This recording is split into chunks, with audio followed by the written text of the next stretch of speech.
I am Batman. Average Sniper. Hey, what's up guys? Average Sniper here, bringing you another PlayerUnknown's Battlegrounds video for Xbox One. And today I would like to answer one of the most common questions I get asked, and that is, what is my strategy for winning solos? So most of the time when I stream, I'm playing squads, but a lot of the times when I'm by myself, I will go in and play solos to get warmed up or just get some kills and kind of have a good time, work on my gun skills and practice. But I actually end up winning a lot of solos, so I wanted to share my strategy with you guys. Now before I get started, I would like to say there are a lot of legitimate strategies out there, so make sure you post yours in the comments. This is not the only strategy that will get you chicken dinners. Now, having said all that, there's a couple different ways you can play, and the most common ways you can play are aggressive, or you can play for the dinner. You can play for kills or you can play for the dinner. And my strategy is a mix of both. I like to get kills and I like to win. So I tried to find a way where I could do both at the same time, still get a lot of wins, still get a lot of kills, and have fun playing the game. So the first thing I do is I like to land at a medium risk area like the mansion like you just saw there. Once I get all the loot that I can from that place, I move out to find a vehicle to get myself to the safe zone. And you can see right here, there I have seen a guy running off in the distance. I always keep my eyes open for people. I wait for him to get in the car, and I do my best to shoot him right in the back of the head, and it actually works out very well. I got him with the headshot. That guy just looted a whole bunch of stuff for me. So now I'm going to run up to the Jeep and I'm going to take all his loot as fast as I can, because you do not want to take your time looting. If you're new to the game, you might need to take your time to get used to the looting system, but if you're experienced, you know that you need to loot as fast as possible after you kill someone, because shooting your gun without a suppressor basically alerts enemies to your position. So now that I've got the guy looted, I'm going to basically head into the safe zone. You can see on the map that I'm really far away from the safe zone, so my main goal is basically just to get there. I don't want to get stuck in the blue. I don't want to have to waste my boosts and medical supplies just to heal myself while I'm in the blue. Once I get into the safe zone, I look for enemy activity. I can see that there's a buggy parked outside of this building, and I did hear some shots around this area, so I'm going to assume there's a guy in there, and yes, I was right. I see the guy in there. He wants to hide, so I'm going to toss a grenade in and force him out, and as soon as he comes out the door, I'm going to blast him. Grenades are very important, guys. Stock up on as many grenades as you can. They'll help you throughout the whole match, especially end game, and especially against those pesky campers that force you to come through the door. You can force them to come out the door first by throwing the grenade, because basically whoever walks out that door is at a huge disadvantage in the gunfight.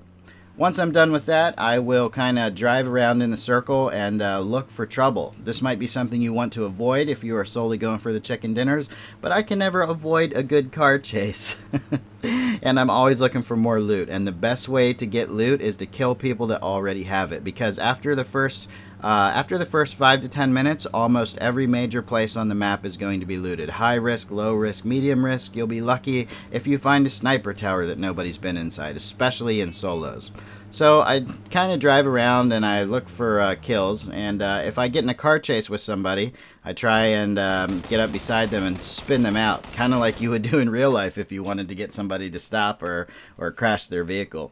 And that's a great way to get more loot. I kind of skip past the looting screens in the video, so you don't have to sit there and wait for me to do it.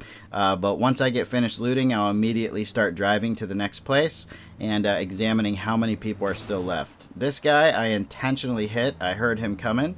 He doesn't want to fight, so I assume I'm probably going to win a gunfight, so I just go to try and shoot him out of his car, and I get it. Always go for those car shots if you have a chance. It's awesome when you get to shoot people out of cars. Sometimes it works, sometimes it doesn't. So basically what's happening here is I'm being aggressive during the beginning of the match and the mid game. But after this, you kind of want to slow down a little bit, because now there's only 34 people left, okay? So I've got a lot of loot. You know, I don't have a good vest, but I pretty much got everything else. I've got all kinds of first aid kits, all kinds of boosts, all kinds of ammo, 2 assault rifles, level 3 helmet, level 3 backpack, a pan. I'm feeling good. And the circle's getting smaller, and there's not that many people left. So now I'm going to switch my playstyle from aggressive to defensive. I'm not going to drive around looking for fights anymore. I'm still going to go towards the sound of gunshots, but I'm not just going to charge in with my vehicle. I'm going to kind of drive up slowly. I'm going to, look at the situation, see how many people there are listen for more sounds of movements, kind of troll around the complexes a little bit, and basically look for a place that I can make my base camp or my best place to defend inside the circle.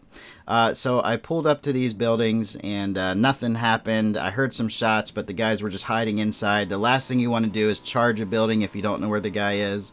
So I ended up stealing the motorcycle because I feel like the motorcycle is really good in solos.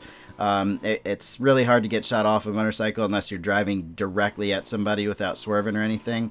And now my main goal at 26 people alive and like the third push of blue, maybe the fourth push of blue, is to get to a safe place. So I see all these cars over here, which indicates major activity. I see these buildings over here, which I know are going to have a lot of people in them, especially because it's solos. There'll probably be 1 or 2 people per building. And the reason I say 2 people is because sometimes you'll have 2 guys that are too scared to shoot each other. One will be upstairs, one will be downstairs. They'll just sit there and tolerate each other. So I stop at this shed and I'm kind of looking around. And this is what I do in every match pretty much before I pull up to a place like this, is I don't want to pull up in my vehicle and announce my presence. So I'll pull off to the side and kind of try and get a feel for which building I can take, look for movement, and then I will go for it. So I went for this building. I ran through a little bit of open space, which is a risk, but anytime you play this game, you're going to have certain risks that you're just going to have to take. You'll have certain risks that you're going to have to take.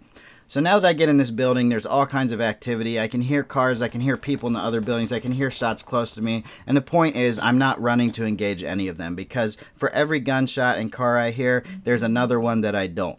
So I'm just making sure that to only engage people that I can see from my windows and to only engage people that might actually run in my building. Right now, there's only 17 people alive, so I'm really on the chicken dinner game now. I want this chicken dinner, and I'm playing defensively. The blue just changed, the safe zone just changed, so I want to be the first one out of there. I still hear them fighting with each other, so I decide I'm going to take this opportunity to leave, which is a really good strategy. Anytime you have people close to you that don't know you're there and they start fighting each other, take that opportunity to move into the safe zone. Then you can turn around and take them out as they run towards you. This was a big risk running across the beach here, and it almost got me killed, but it did pay off. I was able to get cover in the shed, which was my original plan. I was able to heal up and basically take it from there. Just because somebody's shooting at you guys doesn't mean they're actually going to chase you. It would be insane for that guy to chase me across that open beach because I could easily just poke out and shoot him, even though he started shooting me first. So I can see, I assume that's the guy that was shooting at me, one of those guys up there. He's having a gunfight, so I'm just taking pot shots, hoping to get the last hit in. Looks like he got killed from the other guy. So now I'm basically just going to assess my situation, and then I'm going to move, because the blue always changes. Keep your eye on the blue. The safe zone is always changing. This next shed right here is the only safe zone. I tried to run to it, but somebody's shooting at me. I'm not too worried about that because they're going to have to move before me to get out of the blue, but they are stopping me from moving. Don't panic when this happens. Just roll with it. You can stay, if you look at where you are on the map, you can see which side of the blue is going to move slow. The closer the blue is to the white circle, the slower it's going to move. So I know this guy was shooting at me is going to have to, basically move first. I took this opportunity to leave because he stopped shooting at me and it sounded like he got in another fight. Just like I was talking about earlier, always take your opportunities to move into safety and cover when you can, and always keep your eyes open for enemies around you. Now, there's 9 people left and there's a shed out here. Of course there's a guy in it. I didn't hear anything. I just assumed there was a guy in it because it's the only cover in the whole safe zone except for one shed on the other side. And I was right. So this is where you pull your grenades out and you force the guy out of the shed, When you pull the grenade out, get ready to throw it fast because they will hear the click click of you pulling the pin and pulling the grenade just out in general, and it will force them to run out. If they're smart, they will run out of the shed and try to engage you because that grenade will kill them. But you will have the advantage because they will not be 100% sure of your exact position, but you will. There's only one door they can use to get out of that shed, okay? And sheds play a huge role in the end game in solos, I've noticed. It's crazy how many people hide in sheds. From this point on, you play super defensive. Here's the guy that was originally shooting at me when I tried to move, and now he's done. He decided to take a vehicle to get out of the blue at the last second, which was probably his only option, but it did get him killed. Now there's only 3 people left, so it's me and 2 other people. At this point in time, I'm hoping that they kill each other so that I can get a feel for where they are. And that just happened. And I heard the gunshot, and it sounded like it came from that shed area over there. But there's some verticality, and you're always going to run into verticality on the map. Mounds, hills, defilades that you can't see over. So what I'm thinking, if this guy's smart, he's probably not going to stay at the shed where he just fired his gun. I wouldn't. Now, not everybody's smart when it comes to this game. Some people might. But I'm always going to assume that my enemy is a very smart player. And I'm always going to assume that maybe he's better than me. I'm not just going to run out and get myself killed. So I'm going to play it smart. I'm going to move along my defilade. I'm going to move along my cover right here.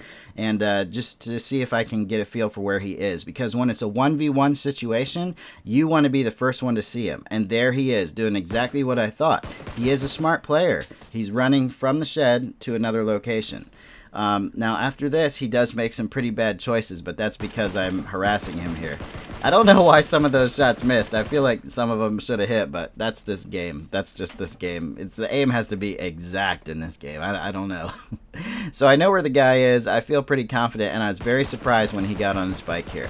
Anything could happen in the final gunfights. Keep in mind, people are stressed, bro. This guy is probably shitting his pants right now, but I'm still assuming he knows exactly what he's doing until he jumps off his bike right here at the beach. That was just the worst thing he could have possibly done, and that's going to happen a lot in the final circle. So make sure you are not the one doing the worst thing imaginable. I hope this strategy guide has helped you guys, and real quick, I just want to go over it one more time. So here's my main things. Land and loot at medium risk areas. Examine the blue and safe zones, always know where they are. Keep looting and killing while moving towards the safe zone until you have everything that you have. Start playing more defensively the closer it gets to the end. Find a base and try to stay in it as long as possible in those final circles. That way you can only defend. You don't have to engage everyone. If you have to move, move at the right time. Always keep your eyes open for enemies. And when I say move at the right time, I mean move when no one's watching, when they're engaging other enemies. Engage enemies in the final circle as much as possible. If you have a chance to kill someone, do it. You don't want them popping up and being a problem for you later. Boost up as much as possible in the final circle so that you don't have to heal as much when you get into gunfights. Save your grenades as much as possible for the final fight, for the final 1v1, because those grenades come in handy. And remember to use cover to your advantage. Don't expose yourself unless you have to. Use that lean feature. Don't put your whole body out of cover to shoot. Remember, that lean feature is a lifesaver. Alright guys, thanks for watching. I hope this helped, and I'll see you on the next video or the next live stream. Later.